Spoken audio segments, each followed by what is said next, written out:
Some people call 911 because they've been robbed. Others call 911 when they've been in a wreck. And then we've got this guy who called 911 allegedly while committing a crime. Police says he allegedly broke into a Verizon store, walked outside, and discovered someone had stolen his truck.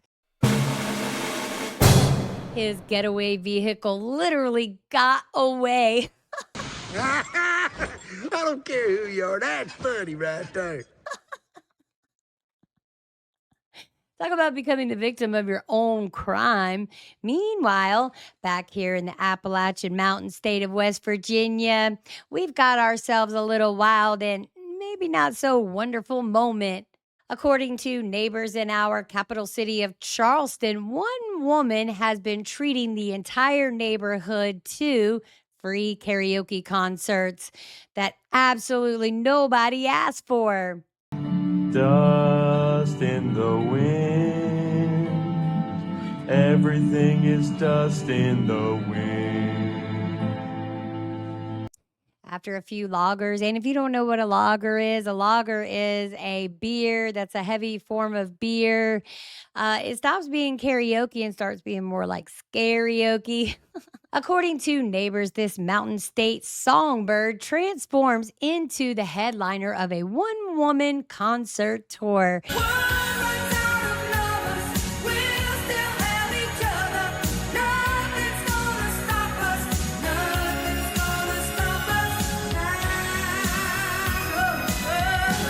Okay, I got it. The only problem, the audience never bought tickets. In fact, they may have been more willing to start a GoFundMe for earplugs. Or maybe even chip in, start a little pot for making sure the encores end very early. You know it's bad when your neighborhood's favorite song is silence.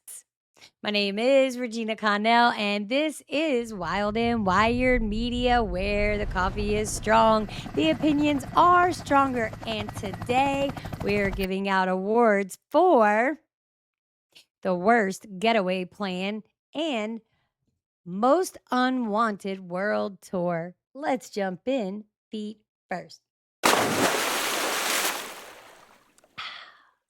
Someone took my truck. Did you leave it here with running? I was at McDonald's. Cops in Maryland say someone had the audacity to steal this man's vehicle while he was allegedly busy burglarizing a nearby business. Howard County police say he called 911 to report his truck was stolen. But just a few minutes earlier, police were responding to a break-in at a Verizon store across the street. When the responding officer noticed the man was bleeding, officials say he put two and two together. All right, put your hands behind your back for me. For what?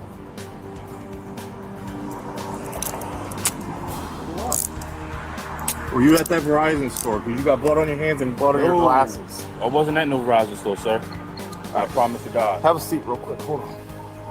You got blood on your shirt.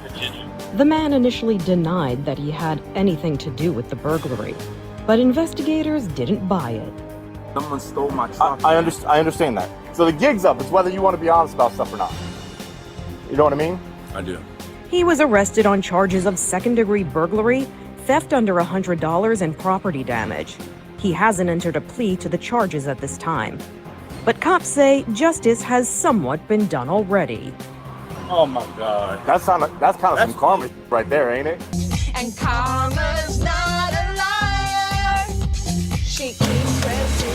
So now let's go to what happened. At 5 a.m., there was a burglary in progress from a Verizon wireless store. So officers respond, and when they arrive, they see a smashed front window. There's also blood visible on the broken glass, which indicates whoever went through this window, they cut themselves in the process.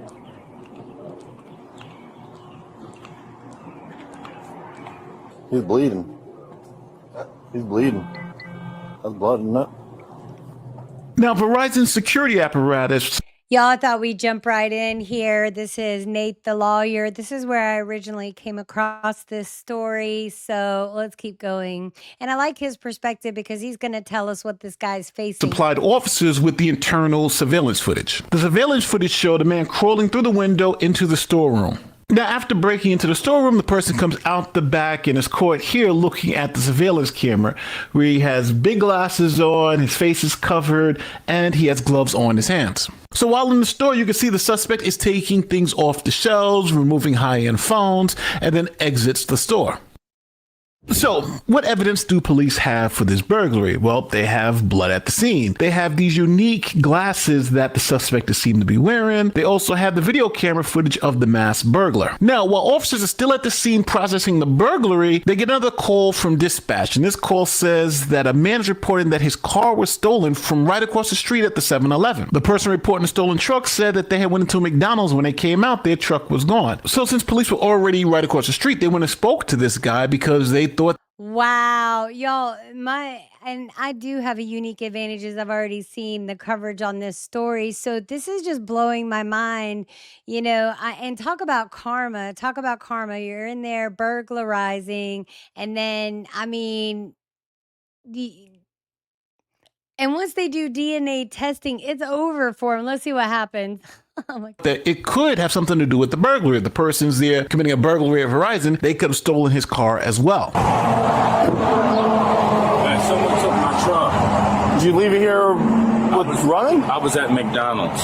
When you pulled up here, where all did you go? I just went down here and came back. Now, police started putting two and two together and noticed a couple of unique things. Like the person who's reporting this car theft, his glasses are very similar to the ones the burglar was wearing in the Verizon store. Also, his pants are the same color pants, even though his sweater seems to be different. But lastly, he's bleeding from the hands. And remember when the burglary occurred, the burglar cut himself going into the Verizon store.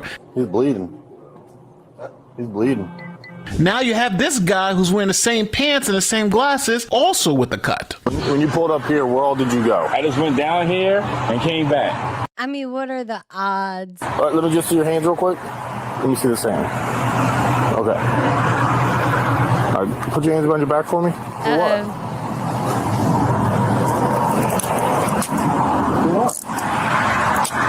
Oh yeah, they're detaining him. I wasn't at no Verizon store, sir. I promise to God. Have a seat real quick. Hold on. You got blood on your shirt. We have one today. I wasn't at no Verizon Get one of the store, units on that business form.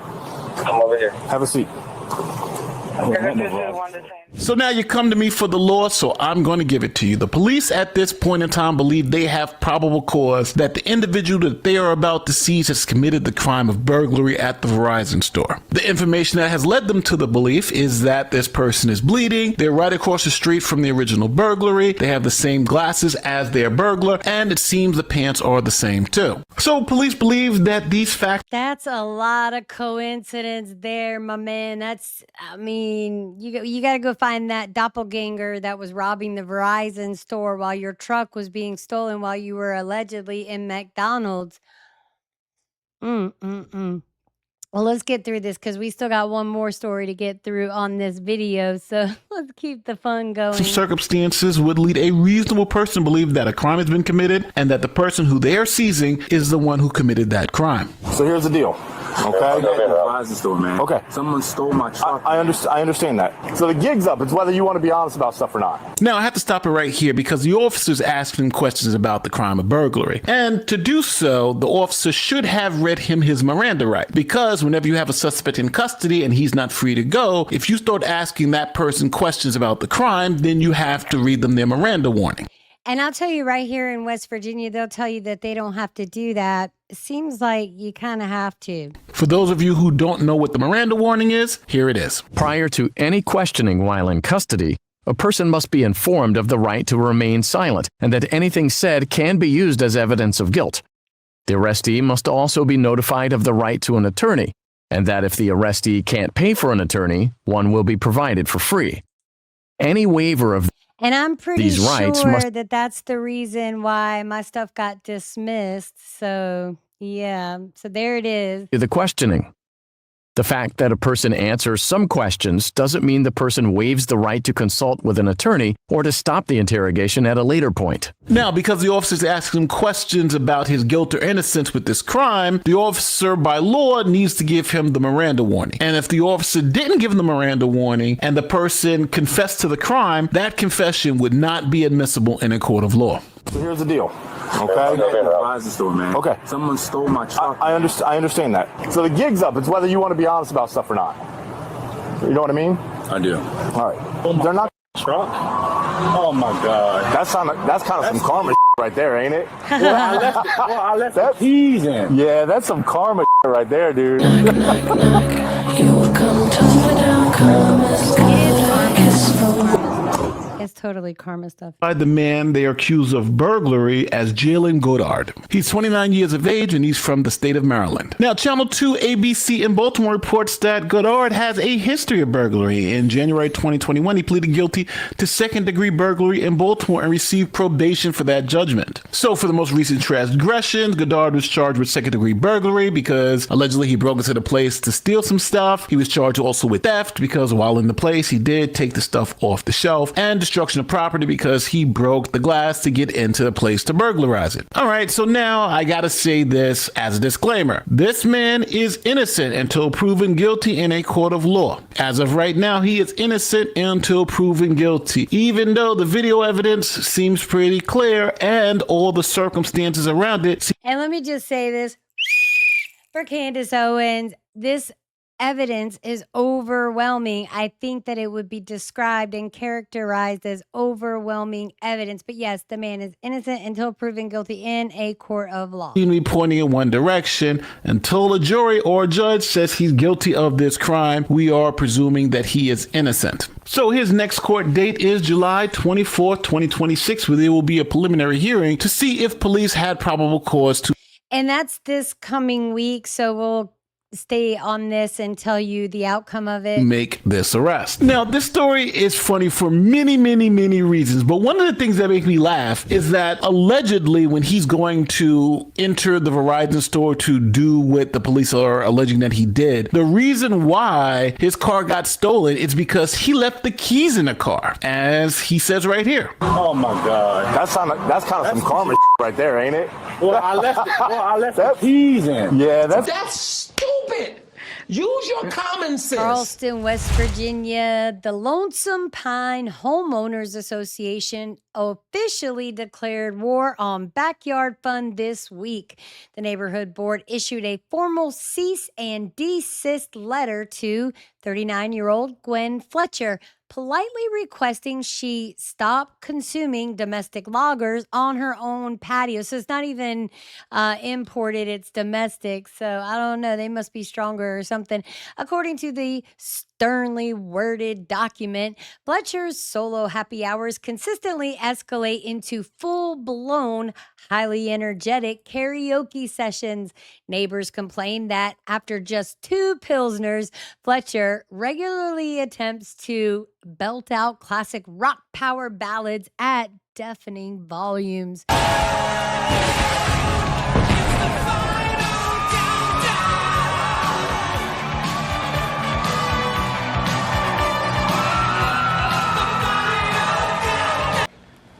I think you're possibly the worst singer in the world. We support outdoor relaxation, but her backyard air guitar solos are shaking our property values, an anonymous board member sniffed. Fletcher, however, remains entirely defiant. She insists that her patio is a sovereign state where cold brews and loud off-key renditions of Journey songs are legally protected under the laws of summer vibes. So, y'all,